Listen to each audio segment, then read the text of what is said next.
तो दोस्तों आज हो गया 16 जुलाई 2021। बिहार समेत देश में की बड़ी होता है समाचार लेके आए सिर्फ आपके लिए। चलिए फाफड़ खबर शुरू करते हैं। उससे पहले चैनल को अब तक सब्सक्राइब ना किया हो तो फाफड़ चैनल को सब्सक्राइब कर दे, लाइक कर दे, शेयर कर दे ताकि इसी तरह की खबर आप हर रोज़ देख सके। चलिए शुरू करते हैं आज की पहली बड़ी खबर। पंजाब कांग्रेस का पंगा खत्म होने का नाम नहीं ले रहा है। सिद्धू को पंजाब कांग्रेस की कमान और कैप्टन अमरिंदर को सीएम बनाए रखने का फॉर्मूला देते हुए पार्टी की कलह दूर होने की जो खबर गुरुवार सुबह आई वो शाम तक पलट गई है। आपको बता दें कि पहले नवजोत सिंह सिद्धू ने अपने गुट के विधायकों और मंत्रियों के साथ बैठक की, तो वहीं फिर कैप्टन अमरिंदर ने करीबियों को फार्म हाउस पर बुला लिया। इस बीच अमरिंदर सिंह के इस्तीफे को लेकर भी अटकलें लगाई जा रही थी, जिस पर उनके मीडिया सलाहकार ने सफाई दी है। दूसरी बड़ी खबर, उपचुनाव में देरी से छिन सकती है ममता बनर्जी की कुर्सी। चुनाव आयोग पहुंचे टीएमसी के नेता। जी आपको बता दें कि पश्चिम बंगाल विधानसभा चुनाव में नंदीग्राम सीट से हारकर मुख्यमंत्री बनी ममता बनर्जी को लेकर पार्टी में अब चिंता बढ़ने लगी है। ममता बनर्जी को मुख्यमंत्री बने रहने के लिए 5 नवंबर से पहले उपचुनाव में जीतकर विधानसभा पहुंचना होगा। ऐसे में उपचुनाव की कोई सुगबुगाहट नहीं दिखने से चिंतित पार्टी नेता गुरुवार को नई दिल्ली में चुनाव आयोग के दफ्तर पहुंचे और खाली हुई सीटों पर जल्द उपचुनाव कराने की मांग की है। आपको बता दें कि टीएमसी को डर है कि यदि कोरोना महामारी की वजहों से यदि उपचुनाव में देरी हुई तो ममता बनर्जी को इस्तीफा देना होगा। तीसरी बड़ी खबर, भारत में कोरोना की तीसरी लहर की तमाम अनुमान और आशंकाएं जाहिर की जा रही है। इस बीच Indian Council of Medical Research के प्रमुख डॉक्टर ने भी इसको लेकर अपना अनुमान जाहिर किया है। इसके मुताबिक भारत में कोरोना की तीसरी लहर का असर अगस्त के अंत तक देखने को मिलेगा। हालांकि यह दूसरी लहर से कम घातक होगा। एक समाचार चैनल के साथ बातचीत में डॉक्टर ने कहा कि तीसरी लहर का असर पूरे देश में होगा, लेकिन इस बात की संभावना बहुत कम है कि यह दूसरी लहर जितनी घातक होगी। तो वहीं इस बीच आपको बता दें कि एम्स के निदेशक रणदीप गुलेरिया ने चिंता जाहिर करते हुए कहा है कि अगर पाबंदियों में इसी तरह ढील दी जाती रही तो तीसरी लहर बहुत ही भयावह हो सकती है। चौथी बड़ी खबर, पंजाब में चुनाव को लेकर शिरोमणि अकाली दल ने बड़ा ऐलान किया है। पार्टी अध्यक्ष सुखबीर सिंह बादल ने गुरुवार को ये घोषणा की है कि अगर उनकी पार्टी पंजाब में सत्ता में आती है तो यहाँ 2 डिप्टी सीएम बनाए जाएंगे। इनमें से एक पंजाबी हिंदू होगा और दूसरा डिप्टी चीफ मिनिस्टर दलित समुदाय से होगा। उन्होंने कहा है कि इससे शिरोमणि अकाली दल और बीएसपी के गठबंधन का सही प्रतिनिधित्व होगा। साथ ही ये पंजाबी एकता, शांति और सांप्रदायिक सद्भाव का भी प्रतीक होगा। आपको बता दें कि शिरोमणि अकाली दल ने यहाँ पर बहुजन समाज पार्टी के साथ मिलकर चुनाव लड़ने की घोषणा की है। पांचवी बड़ी खबर, प्रधानमंत्री नरेंद्र मोदी ने अपने संसदीय क्षेत्र काशी को 1583 करोड़ रुपए की सौगात दी है। इसी के साथ आपको बता दें कि उन्होंने बीएचयू ग्राउंड में लोगों को संबोधित करते हुए राज्य के मुख्यमंत्री योगी आदित्यनाथ की जमकर तारीफ की है। बीते दिनों राज्य में नेतृत्व परिवर्तन और बड़े फेरबदल जैसी चर्चाओं को इसके जरिए उन्होंने खारिज किया है। सीएम योगी आदित्यनाथ को कर्मठ और लोकप्रिय नेता बताते हुए उन्होंने कोरोना संकट से निपटने में योगी सरकार के काम की तारीफ की है। प्रधानमंत्री नरेंद्र मोदी ने अपने भाषण में कहा है कि यूपी के लिए पहले भी योजनाएं तैयार होती थी, लेकिन 2017 से पहले लखनऊ से रोड़ा लग जाता था। सीएम योगी आदित्यनाथ की जमकर तारीफ करते हुए उन्होंने कहा है कि मुख्यमंत्री खुद हर काम को संभालते हैं। छठी बड़ी खबर, उत्तर प्रदेश में अगले साल होने वाले विधानसभा चुनाव के लिए ऑल इंडिया मजलिस इत्तेहादुल मुस्लिमीन के राष्ट्रीय अध्यक्ष असदुद्दीन ओवैसी तैयारियों में जुट गए हैं। गुरुवार को वो मुरादाबाद संभल दौरे पर पहुंचे, जहां उन्होंने प्रदेश की योगी सरकार पर जमकर निशाना साधा है। इसी दौरान असदुद्दीन ओवैसी ने खुद को लैला और सीएम योगी आदित्यनाथ को मजनू बताया है। आपको बता दें कि ओवैसी ने पत्रकारों से बात करते हुए कहा है कि सीएम योगी आदित्यनाथ हर टीवी के इंटरव्यू में ओवैसी के मजनू बन चुके हैं और अपनी लैला को याद करते रहते हैं। उन्होंने आगे कहा है कि सीएम योगी आदित्यनाथ ने यूपी की जनता को धोखा दिया है। वो हमें बता दें कि क्या ग्रामीण क्षेत्रों में स्वास्थ्य सुविधाओं में 40% की कमी आई है या नहीं। कार्यक्रम में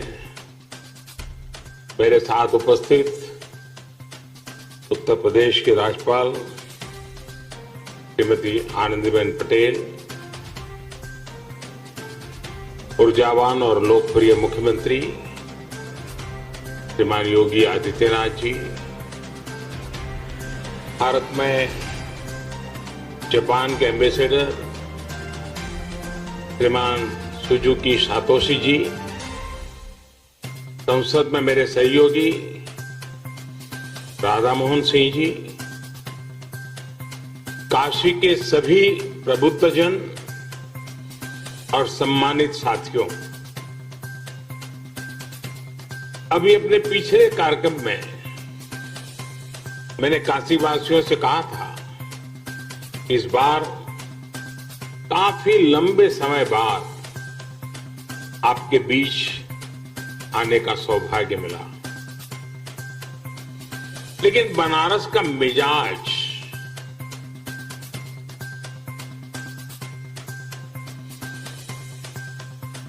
ऐसा है कि अरसा भले ही लंबा हो जाए, लेकिन ये शहर जब मिलता है तो भरपूर रस एक साथ ही भर करके दे देता है।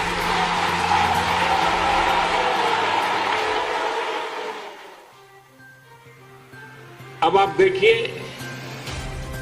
भले दिन ज्यादा हो गए हों, लेकिन जब काशी ने बुलाया तो बनारस वासियों ने एक साथ इतने विकास कामों की झड़ी लगा दी। एक तरह से आज महादेव के आशीर्वाद से काशीवासियों ने विकास की गंगा बहा दी।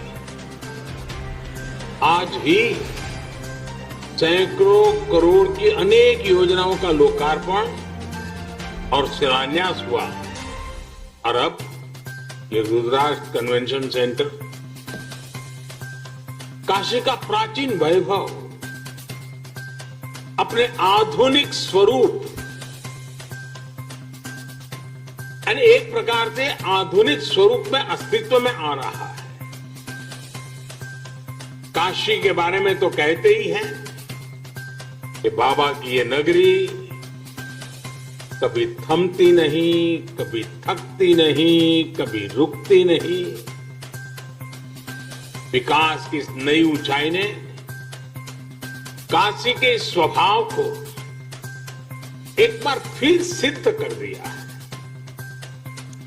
कोरोना काल में जब दुनिया ठहर सी गई, तब काशी संयमित तो हुई, अनुशासित भी हुई, लेकिन सृजन और विकास की धारा अविरल बहती रही।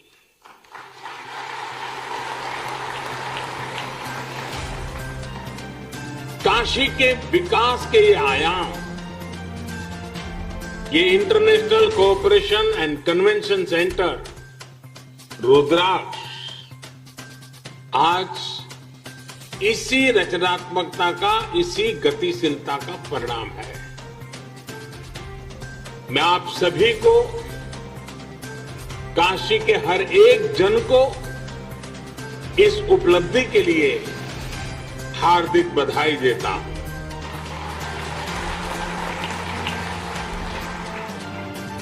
विशेष रूप से मैं भारत के परम मित्र जापान को, जापान के लोगों को, प्राइम मिनिस्टर श्री सुगा योशिहिदे को और एम्बेसडर श्री सुजुकी सातोशी जी को बहुत बहुत धन्यवाद देता हूं।